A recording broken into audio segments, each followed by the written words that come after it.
कृष्णाय वासुदेवाय हरये परमात्मने प्रणतः क्लेशनाशाय गोविंदाय नमो नमः। ओम नमो भगवते वासुदेवाय। आप सभी का पुनः मेरे चैनल आध्यात्मिक मार्ग में स्वागत है। अगर आप मेरे चैनल पर नए हैं तो सब्सक्राइब जरूर से कीजिएगा, कमेंट, लाइक और शेयर करना बिल्कुल भी ना भूलिएगा। जैसे कि आप सभी को पता है कि आज के दिन पाप मोचनी एकादशी का व्रत किया जाता है। सनातन धर्म के अनुसार चैत्र मास के कृष्ण पक्ष की एकादशी का नाम पाप मोचनी एकादशी कहा गया है। जी हाँ, वैसे तो एकादशी के हर व्रत का एक अलग महात्म्य है, व्रत कथा का अलग ही महात्म्य है।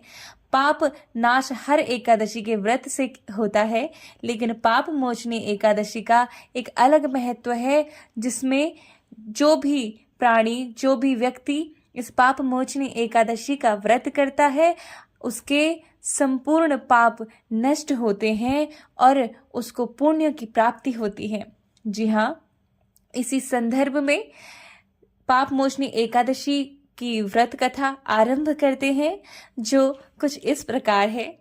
एक समय की बात है जब युधिष्ठिर जी ने पूछा श्री कृष्ण जी से कि हे यदुनंदन, अब आपने मुझे इससे पहले जो एकादशी के व्रत का वर्णन किया था, उसके बाद मैं आपसे चैत्र मास की कृष्ण पक्ष की एकादशी का विधि विधान पूर्वक आपसे वर्णन सुनना चाहता हूँ। उस एकादशी का नाम क्या है, मैं यह भी आपसे जानना चाहता हूँ। यह सब कथा महात्म्य आप मुझे पूरे विधि विधान सहित वर्णन कीजिए। तो इस प्रकार श्री भगवान कृष्ण जी ने कहा, हे धर्मपुत्र, एक बार राजा मानधाता ने भी लोमस ऋषि से यही सवाल पूछा था। तब लोमस ऋषि ने कहा, हे राजन, चैत्र मास के कृष्ण पक्ष की एकादशी का नाम पाप मोचनी है। इनका व्रत करने वाले के सभी पाप नष्ट हो जाते हैं। इस संबंध में तुम्हें एक कथा सुनाता हूँ, तुम ध्यान पूर्वक सुनो। प्राचीन काल में चैत्र रथ नाम का एक सुंदर बसंत ऋतु युक्त वन था। उस वन में सभी गंधर्व कन्याएं विहार करती थी और उसी वन में इंद्र भी अन्य देवताओं के साथ क्रीड़ा किया करता था। हे राजन, उसी वन में एक परम शिव भक्त मुनि मेधावी तपस्या किया करते थे। एक बार एक मंजुघोषा नाम की अप्सरा मुनि को मोहित करने के लिए मधुर स्वर से गाना गाने लगी। उस समय अमन अनंग भी शिव भक्त मेधावी मुनि पर विजय प्राप्त करने के लिए प्रयत्नशील हो गए। तब कामदेव ने मंजुघोषा अप्सरा के भ्रू को धनुष बनाकर कटाक्ष की प्रत्यंचा डोरी बांध उनके नेत्रों को सकेत बना और कुचों की कुरी बना मंजुघोषा को सेना नायक बना कर मुनि के ऊपर प्रहार किया। जी हाँ, उन्होंने श्री मुनि की तपस्या भंग करने का जिस प्रकार उन्होंने प्रहार ही किया था, उस समय वह मेधावी मुनि हुष्ट पुष्ट तथा युवा थे और कामदेव के समान सुंदर प्रतीत होते थे। कामदेव के वश में होने वाली मंजुघोषा अप्सरा ने मधुर वाणी से धीरे धीरे वाणी पर गाना शुरू किया। वह मुनि भी उसके सौंदर्य एवं गायन पर मंत्र मुग्ध हो गए। तब मंजुघोषा ने मुनि को कामदेव से पीड़ित और अपने ऊपर आसक्त जानकर जिस प्रकार लता वृक्ष से आलिंगन करती है, उसी प्रकार वह अप्सरा भी उस मेधावी मुनि से आलिंगन करने लगी। मेधावी मुनि भी काम के वशभूत होकर उस अप्सरा के साथ बहुत काल तक भोग करते रहे। एक दिन मेधावी मुनि ने मंजुघोषा से कहा, हे नाथ, अब मुझे बहुत समय यहाँ रहते रहते व्यतीत हो गया है। अब आप मुझे स्वर्ग जाने की आज्ञा दीजिए। अप्सरा के ऐसे वचन सुनकर मुनि ने कहा, हे सुंदरी, तुम अभी और आज इसी संध्या को तो आई हो, अतः कुछ समय तक मेरे पास और ठहरो, प्रातः होते ही चले जाना। मुनि के आग्रह करने पर अप्सरा ठहर गई और कुछ काल वहीं रहकर भोग विलास किया। एक दिन फिर उस अप्सरा ने मुनि से स्वर्ग जाने की आज्ञा मांगी। मेधावी मुनि ने कहा, हे देवी, अभी तो कुछ भी समय नहीं हुआ है, अतः अभी कुछ देर के लिए और ठहर जाओ।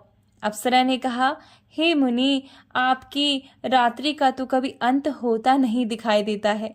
मुझे यहाँ आए हुए बहुत समय बीत गया है। मंजू घोषा के ऐसे वचन सुनकर मुनि को आत्मज्ञान प्राप्त हुआ और उन्होंने जब भोग विलास करने के समय का विचार किया तो 57 वर्ष 7 माह 3 दिन व्यतीत हो चुके थे।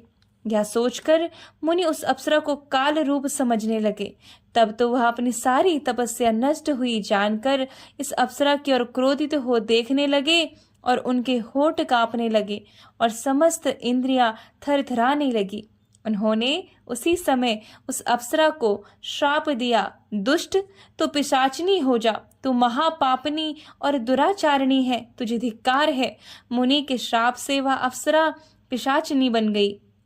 तब उसने मुनि से कहा, हे मुनि, अब आप क्रोध का परित्याग कर प्रसन्न हो जाइए और इस श्राप के निवारण का उपाय कीजिए।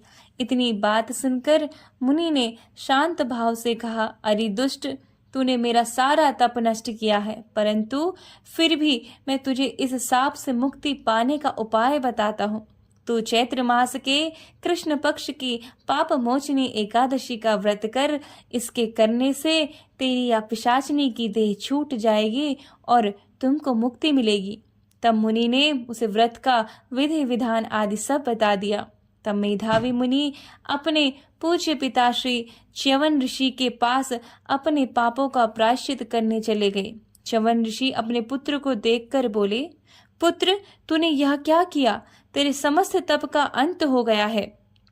तब मेधावी मुनि ने कहा, हे पिताश्री, मैंने बहुत बड़ा पाप किया है, अतः कृपा करके मेरे इन पापों को दूर करने का उपाय बताइए। च्यवन ऋषि ने कहा, हे पुत्र, तुम चैत्र मास के कृष्ण पक्ष की पाप मोचनी एकादशी का व्रत किया करो।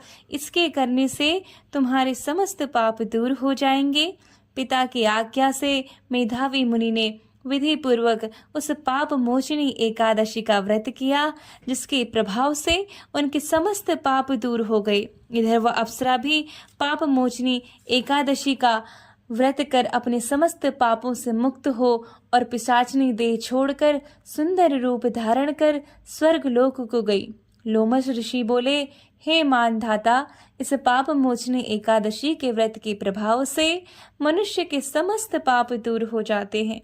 इसकी कथा सुनने, करने तथा पढ़ने से 1000 गौदान का फल प्राप्त होता है।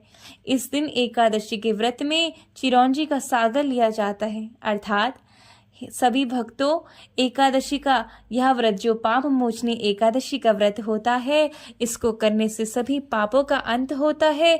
अगर आप व्रत नहीं कर सकते और चावल और तामसिक भोजन का त्याग करके केवल आप कथा का श्रवण भी करते हैं तो आप सभी को उतना ही फल प्राप्त होता है और आपके पापों का नाश होता है। इस प्रकार कथा का समापन होता है। हरि आप सभी पर अपनी कृपा करे और आपके पापों का नाश कर आपके पुण्यों की प्राप्ति कराए। ओम नमो भगवते वासुदेवाय।